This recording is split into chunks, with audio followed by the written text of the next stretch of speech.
iOS 18 আপনি চাইলে call করার জন্য বা মেসেজ করার জন্য বা ব্রাউজ করার জন্য অ্যাপলের যে ডিফল্ট অ্যাপ রয়েছে সেটার বিকল্প যে কোনো অ্যাপ ব্যবহার করতে পারবেন। অ্যাট ফার্স্ট আপনি সেটিংসে চলে যাবেন, এরপর একেবারে নিচের দিকে অ্যাপস অপশনে আসবেন এবং এখানে উপরের দিকে ডিফল্ট অ্যাপস নামে একটি অপশন রয়েছে। এখানে যদি ক্লিক করেন তাহলে লেটেস্ট যে আপডেট রিসেন্টলি রিলিজ হয়েছে এই আপডেটে এখানে কলিং নামে একটি সুবিধা নিয়ে আসছে অ্যাপেল, যেখানে এই কলিং অপশনে ক্লিক করলে নর্মালি কিন্তু আমরা কল করার জন্য ফোনের যে কল অ্যাপ রয়েছে সেটা ব্যবহার করে থাকি। বাট এই আপডেটে আপনি এখন থেকে ফেস টাইম এবং হোয়াটসঅ্যাপ দেখতে পাবেন।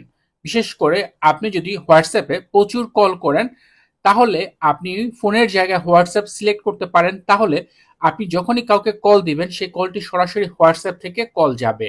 নর্মালি আমরা যদি কাউকে ফোন দিতে চাই সেই জন্য আমাদের হয়তো হোয়াটসঅ্যাপ অ্যাপে যেতে হয়, তারপর সেই নাম্বারে কল করতে হয়, বা ইমোতে কল দিলে ইমো অ্যাপে যেতে হয়, তারপর নির্ধারিত যে কাউকে ফোন দিতে হয়। বাট এখন থেকে আপনি ইচ্ছে করলে আপনার যে কন্ট্যাক্ট লিস্ট রয়েছে সেখানে কারো যদি হোয়াটসঅ্যাপ থাকে সেই নাম্বারে হোয়াটসঅ্যাপ থাকলে ক্লিক করার বা কল করার সাথে সাথে সেই কলটি হোয়াটসঅ্যাপ থেকে যাবে যদি সিলেক্ট করে রাখেন। এটা সেই মেসেজ অপশনেও কাজ করবে এবং মেসেজিং অপশনে আপনি এখন মেসেজের পাশাপাশি হোয়াটসঅ্যাপ সিলেক্ট করতে পারবেন, যে আপনি যে মেসেজগুলি করবেন সেগুলোও কিন্তু সরাসরি হোয়াটসঅ্যাপ থেকে যাবে। আপনি মেসেজ টাইপ করবেন, কন্ট্যাক্ট সিলেক্ট করবেন, সেটা হোয়াটসঅ্যাপ থেকে সেন্ড হবে। নর্মালি যে মেসেজ অপশন রয়েছে সেখান থেকে সেন্ড হবে না। তো আপনি চাইলে কিন্তু এই সেটিংসগুলো করতে পারেন যদি আপনার প্রয়োজন পড়ে। সেম ভাবে ইমেল করার জন্য নর্মালি আমরা অনেকে জিমেল ব্যবহার করি, এছাড়া অ্যাপেলের যে ডিফল্ট মেইল অ্যাপ রয়েছে এটাও অনেকেই ব্যবহার করি।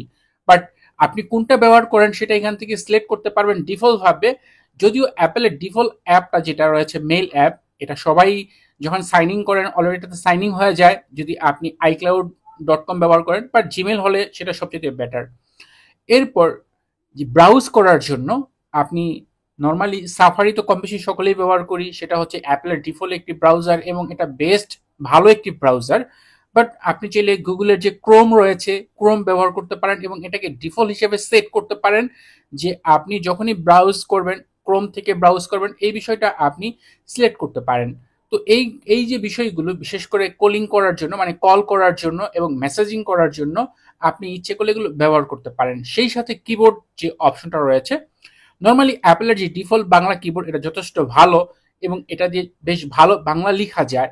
বাট অনেকে এটাতে অভ্যস্ত না, অনেকেই রয়েছেন রিডিং ব্যবহার করে থাকেন বা কেউ আরো যে সকল কিবোর্ড রয়েছে বাংলা সেগুলো ব্যবহার করে থাকেন।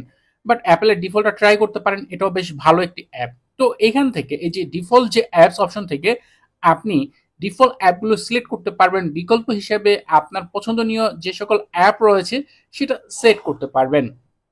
আশা করি আপনাদের যারা বেশিরভাগ ক্ষেত্রে কল করার জন্য মেসেজ করার জন্য ফোনের বিকল্প হিসেবে হোয়াটসঅ্যাপ ব্যবহার করেন তাদের জন্য এই যে টপিকটা এই বিষয়টা খুব উপকারী হবে। আশা করি ভিডিওটি আপনাদের ভালো লাগবে। ভিডিওটি ভালো লাগলে ভিডিওতে লাইক দিবেন, কমেন্ট করবেন, চ্যানেলটি সাবস্ক্রাইব না করা থাকলে নিয়মিত আইফোন রিলেটেড ভিডিও দেখার জন্য চ্যানেলটি সাবস্ক্রাইব করে নেবেন। কথা হবে পরের ভিডিওতে, সে পর্যন্ত ভালো থাকুন, সুস্থ থাকুন, আল্লাহ হাফেজ।